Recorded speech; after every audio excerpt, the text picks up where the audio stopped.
Marzo de 1997 conmocionó al país, no solamente al país político, al conjunto de la nación, que se encontró además con una respuesta espontánea, absolutamente increíble, de centenares de miles de paceños y alteños que lo acompañaron durante 2 días en su despedida y en los homenajes que la ciudad y el país entero le hicieron. Nadie pudo sospechar hasta qué punto llegaba la identificación emocional nacida de las entrañas de esos bolivianos humildes, de esas bolivianas humildes que lo acompañaron con llanto desgarrado. Carlos Palenque fue, que duda cabe, una figura polémica, de odios y amores profundos, de amores y odios profundos también en su propia actitud personal, polémico en el manejo de medios de comunicación, pero indiscutiblemente un personaje para la historia de la comunicación de masas en Bolivia y de la política populista en el país.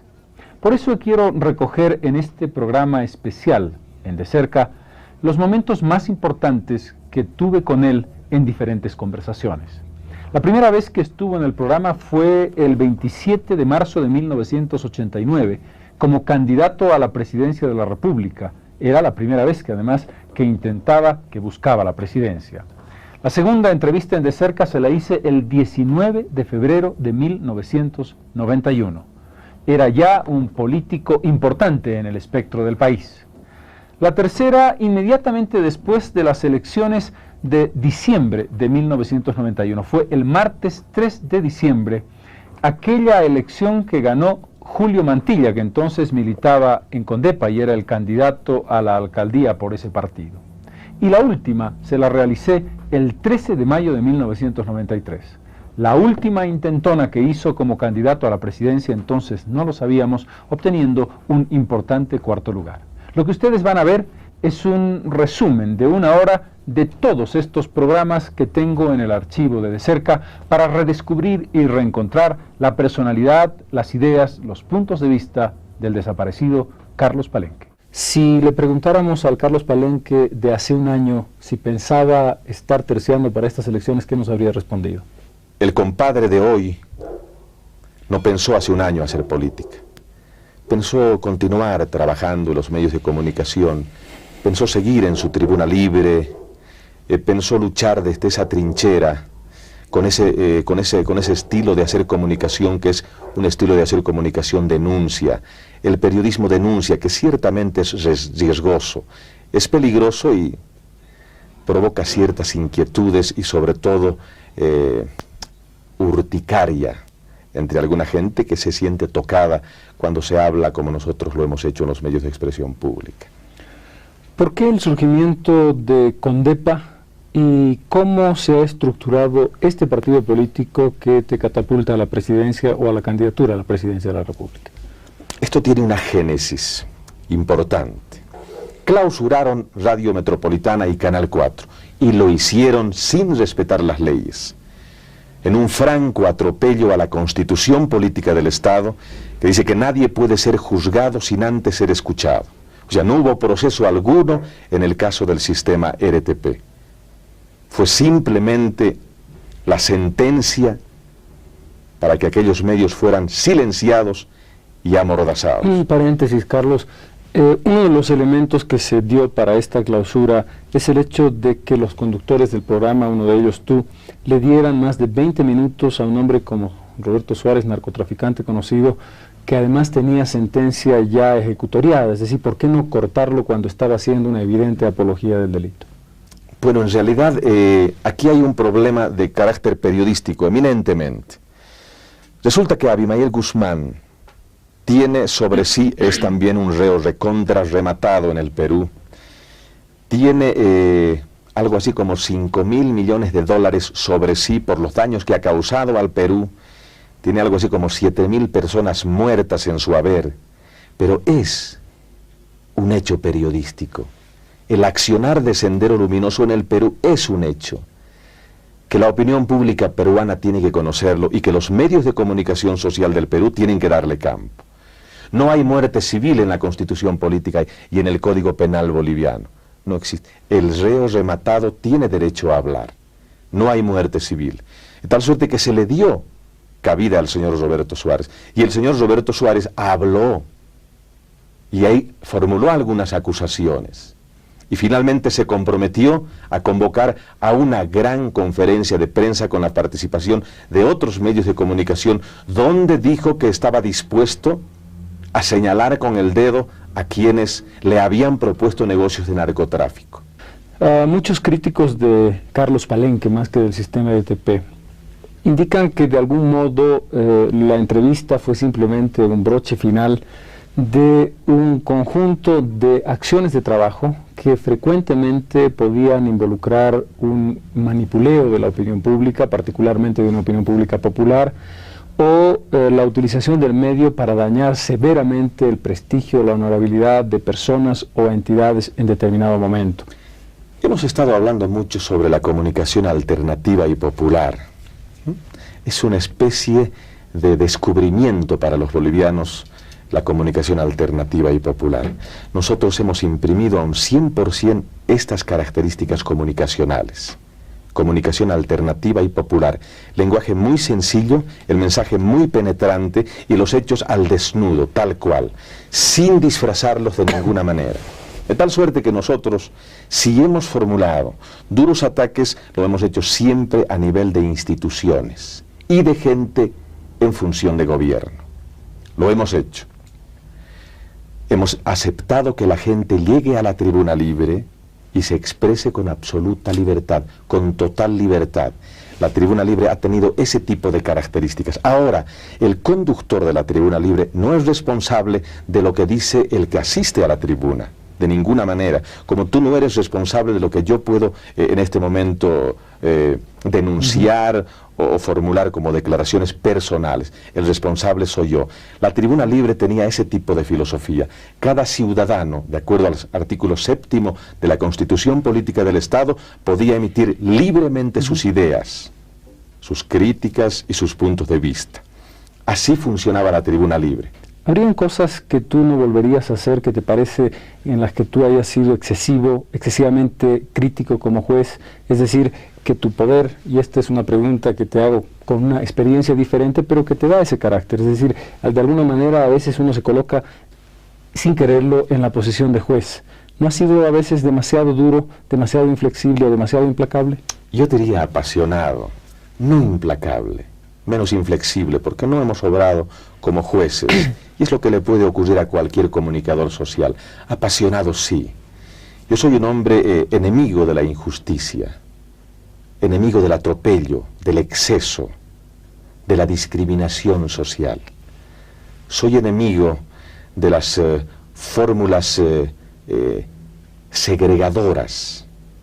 Soy enemigo de la pérdida de soberanía del país. Soy enemigo de la gente que no ama al país, que no se preocupa, estando en función de gobierno, por lo que está ocurriendo en determinado momento de la vida de nuestra república. Y yo le he puesto pasión a mi trabajo, Carlos, es cierto. Son 20 años que le pongo pasión a la comunicación social. Son 20 años de hacer radio, televisión, de escribir en los periódicos, de organizar publicaciones, de hacer alguna que otra revista, en fin, con pasión, con mucho amor y además con mucha fuerza. ¿Qué opinas de un fenómeno que tú has manejado durante tantos años, de esa expresión social que se define como lo cholo, pero quiero que me entiendas, aquí no estoy utilizando la palabra cholo en el sentido arguediano clásico de la palabra? ¿Qué te significa a ti lo cholo como fuerza dentro de este país? Sobre todo en La Paz, que es una ciudad donde está tan caracterizado ese tema. Yo diría en todo el territorio nacional. Es la representación genuina del hombre del país. Lo indio, lo cholo y lo mestizo es la conjunción de las etnias que han logrado una población como la nuestra. Eso es lo cholo. Recordemos que Manuel Isidoro Belzu había sido quizá el primero que comenzó a despertar de una especie de marginamiento de las grandes mayorías nacionales. En 1825 hemos tenido un gobierno, para empezar, producto del manipuleo de la oligarquía de entonces, de la gente que estaba más con la colonia que con la república, Casimiro Olañeta es un fiel representante de la colonia de entonces, pero logra incrustarse en el aparato de liberación del pueblo, en ese entonces del Alto Perú, del pueblo de Bolivia. Logra incrustarse y distorsiona la cosa. Y comienza a marginar a los verdaderos guerrilleros de la independencia, a Juan Azurduy de Padilla, a Manuel Asensio Padilla, al Moto Méndez, a Guardes, los comienzan a desplazar y organizan una república oligárquica. Una república que no, de ninguna manera, rinde las condiciones como para ser una auténtica república, porque margina a las grandes mayorías. Y sigue la discriminación desde entonces. Y hasta ahora todavía con tristeza nosotros lo decimos al inicio de nuestro programa de gobierno, en su presentación, algunos sectores de la población están discriminando. Y eso es altamente negativo. Discriminar dentro de una sociedad heterogénea como la nuestra, que grupos intelectuales vean con desprecio a las clases populares, yo diría que es altamente peligroso. La experiencia del Perú nos llama severamente la atención, a los bolivianos especialmente, porque la aristocracia limeña y los grupos oligarcas del Perú han empujado a que la guerrilla y sobre todo el grupo de Sendero Luminoso comience a devastar un hermano país que se encuentra hoy por hoy en situaciones socialmente preocupantes. Estamos casi ya hablando de ideología. Voy a hacerte una pregunta adivinando y me dirás si me equivoco. Si tuvieras que escoger un presidente de este país, ¿sería Manuel Isidoro Belzu como modelo? Ha pasado mucho el tiempo, Carlos. Hay procesos muy interesantes. Hay la Revolución de Abril, hay Villarroel y hay Germán Bush. Hay gente que ha luchado por las grandes mayorías, por la integración de la República, ha luchado por conseguir reivindicar la dignidad nacional que varias veces la hemos perdido los bolivianos. Es todo un proceso que yo admiro profundamente. Y en ese mismo contexto, si tuviéramos que hablar de un modelo de ideología, de filosofía histórica, ¿sería Montenegro y nacionalismo y coloniaje? Nosotros somos nacionalistas revolucionarios, indudablemente que sí. Rescatamos mucho de Montenegro, rescatamos mucho de él porque verdaderamente él buscaba el potenciamiento nacional. El ideólogo del MNR, que lamentablemente murió, habría seguramente hoy sufrido en forma indecible la traición de la Revolución Nacional y sobre todo de la ideología que él había implantado aquellos años, conversando con todos sus compañeros de entonces para conseguir una República de Bolivia independiente y soberana. Tendríamos que hacer un análisis de lo que exactamente está ocurriendo en el país.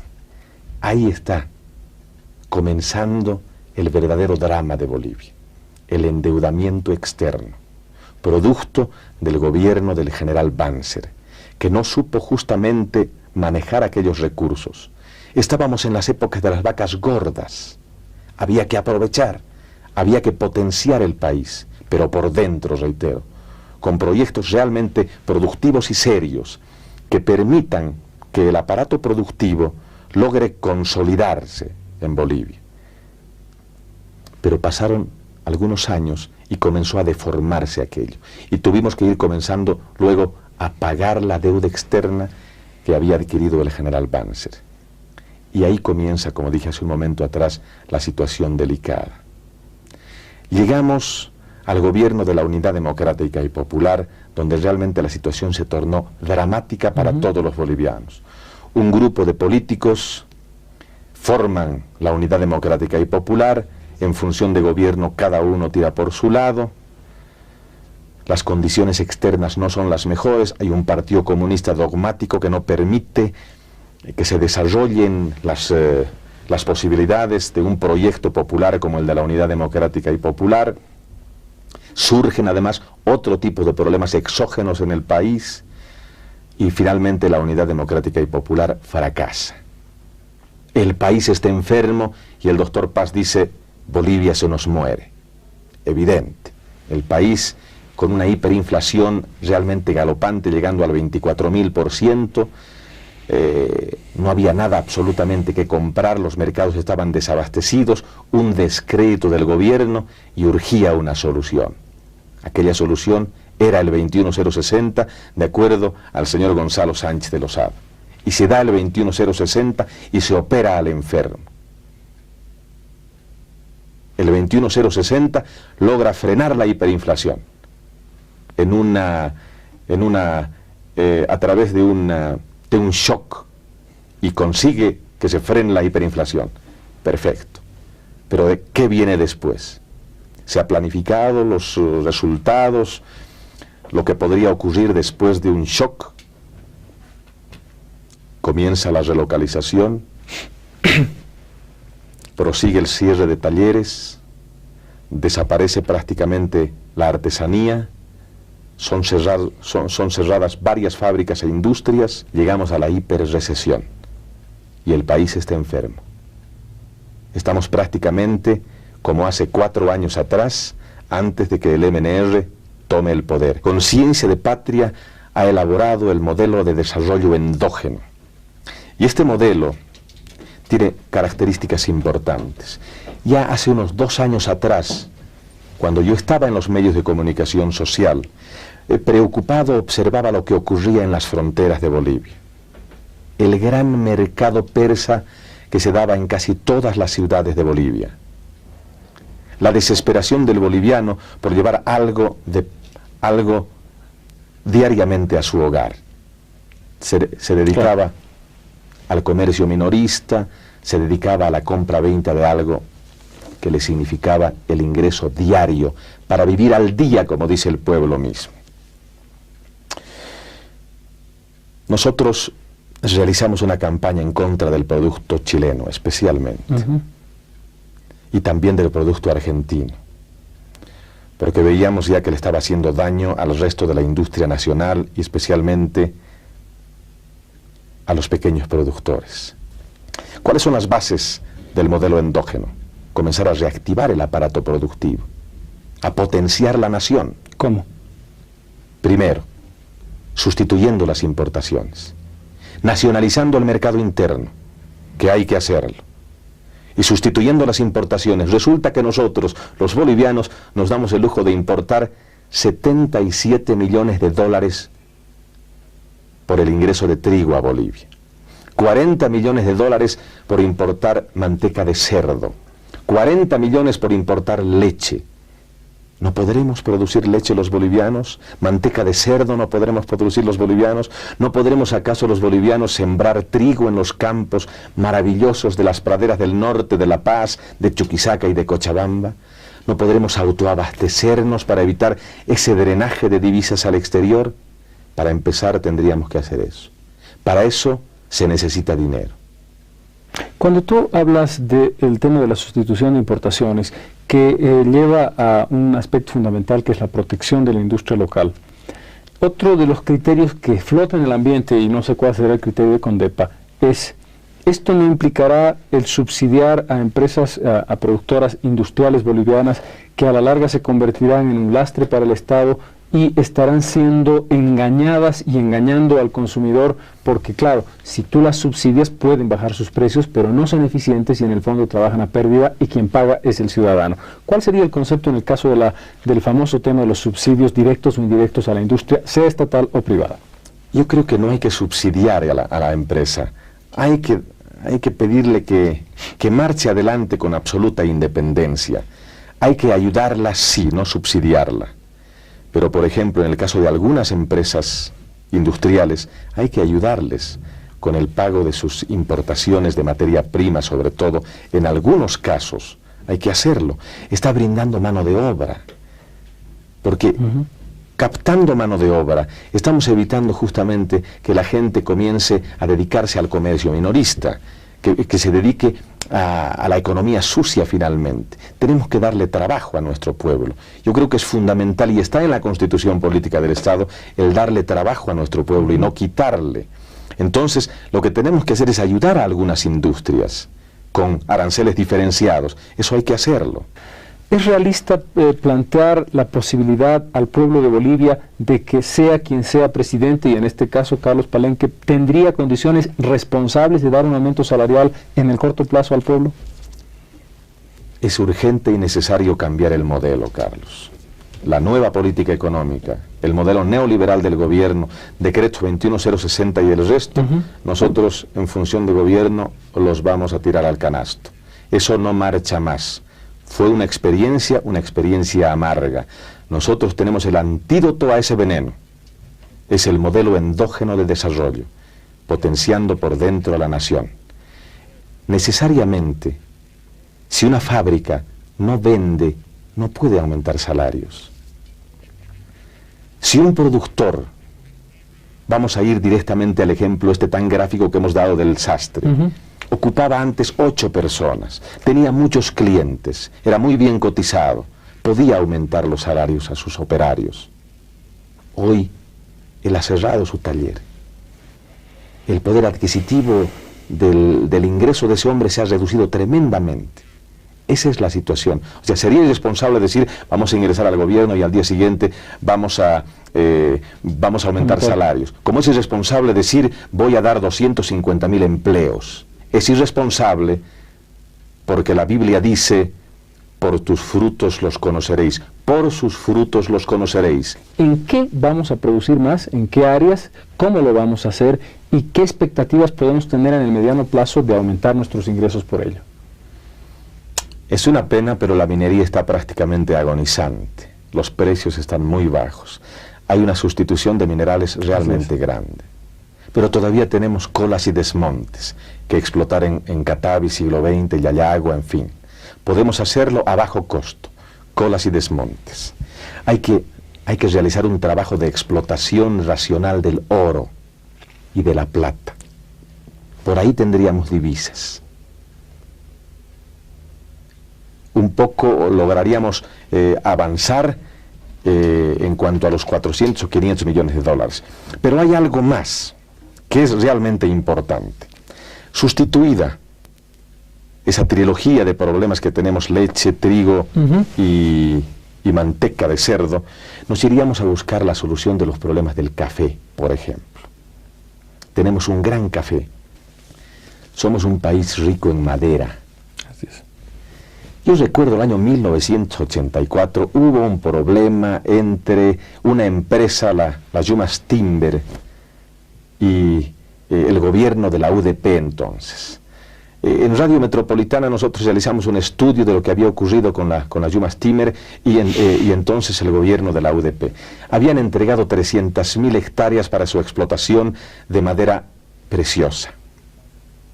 Y se decía que esas 300.000 hectáreas podrían darle al país 2.000 millones de dólares, explotándolas. 2.000 millones de dólares. Era la mitad prácticamente de nuestra deuda externa. El modelo endógeno de desarrollo ha de permitir convocar a un ejército de compadres carpinteros para que realicen trabajos de fabricación de muebles en el país. Y podamos exportar esos muebles terminados y también podamos exportar madera, pero conscientemente explotada. O sea, el tema de la depredación era el que me estaba entrando en la cabeza. ¿Cómo evitamos una explotación irracional que nos deje en muy poco tiempo sin posibilidades y recursos madereros? Tú sabes que el actual gobierno ha entregado a empresas madereras 250.000 kilómetros cuadrados de extensión, 250.000 a irresponsables empresas madereras que están utilizando tractores para devastar estos montes. El Estado Nacional tiene que realizar un trabajo de explotación racional. De cada 5 árboles, solamente 3 pueden ser talados. 2 tienen que ser conservados para que luego las semillas puedan repoblar aquellos árboles y evitar ese desequilibrio ecológico que ahora se está dando. Pero yo me pregunto, si hace algunos años atrás 300.000 hectáreas de madera daban 2.000 millones de dólares, 1.000 millones de dólares finalmente, ¿cuánto están dando ahora a las empresas madereras? ¿Y de qué manera se está beneficiando el país? Nosotros seguimos pobres. ¿Cómo caracteriza Condepa lo que sería el futuro en cuanto a las relaciones de Estado-propiedad privada? Nosotros propugnamos primero una economía estatal de las empresas estratégicas. Y en este caso hay recursos naturales que Bolivia tiene que cuidar, como a la niña de sus ojos. no podemos quedarnos sin nada finalmente. Y la experiencia de la minería es amarga y dolorosa. Nos estamos quedando con pueblos fantasmas.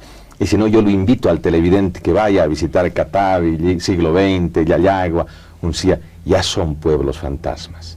Esa experiencia basta. Estamos desde hace 40, 50 años monoproduciendo solamente. Tenemos que diversificar la economía nacional. Es urgente hacerlo. Hay empresas estratégicas que necesariamente tienen que estar en poder del gobierno, controlado por un gobierno consciente y patriótico, que en el caso de conciencia de patria esa es la filosofía fundamental. Nosotros hablamos de los guerrilleros de la independencia, de patriotas que se deben dar ahora con las mismas características de lucha, naturalmente en otro tiempo, defendiendo la patria, defendiendo el país. Cada condepista es un patriota, es un defensor de la soberanía nacional. Cada condepista es un defensor de los recursos naturales. Hay que cuidarlos. Nos quedan pocos. El gas es mínimo con relación a otros países. Tenemos que guardar esos recursos. Luego tenemos que hacer una economía mixta con otras empresas que vengan del exterior. Estado y empresas del exterior o empresas privadas nacionales. Vamos a fundirnos para realizar trabajos en Bolivia. Y finalmente la empresa privada, la iniciativa privada personal, ha de ser muy bien vista por conciencia de patria. Tal suerte que somos un partido político abierto, pero con algún celo, especialmente de lo que Dios ha dejado en la tierra boliviana. Su petróleo, su gas, sus minerales, su madera, sus bosques, sus animales, su flora, su fauna, en fin, todo aquello hay que cuidarlo. No podemos entregarlo a la voracidad de las empresas que lo único que piensan es en el lucro personal o empresarial. El Estado, el país está primero, Bolivia está primero.